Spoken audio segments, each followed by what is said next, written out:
చూసారండి, gold spot మందారం భలే కాస్తుందండి. చెట్టు అయితే చిన్నది ఉంటుంది చూడండి. ఒకే కొమ్మకి 2 కాసినాయి. నిన్న ఒకటి వచ్చిందండి పాపం, అది రాలిపోయినట్టుంది చూడండి.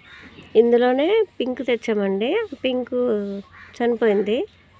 ఇదిగో చెర్రీ రెడ్ తెచ్చాము. ఈ 3 ఒకసారి తెచ్చానండి నేను. ఈ చెర్రీ రెడ్ ఇడిస్తే ఉంటుందండి, అబ్బా 2 కళ్ళు చాలవండి దీని అందం చూడడానికి, అంత బాగుంటుంది. ఇందులో ఇది బాగుంటుంది, గోల్డ్ స్పాట్ బాగుంటుంది. మధ్యలో పింక్ కూడా వేశాను నేను, ఆ పింక్ పోయింది. ఇవి మాత్రం అలా ఉండిపోయినాయండి. కానీ భలే కాస్తాయండి. మొక్కలు చిన్నవి ఉంటాయి కానీ భలే కాస్తాయి. ఇట్లా అందమే అందం. ఇంకా దీనికి మొగ్గులు బాగున్నాయండి. చిన్న నల్లసీడ పడుతుంది, దానికి నీమాయిలు కొడతానండి. ఓకే అండి, బాయ్ అండి అందరికీ.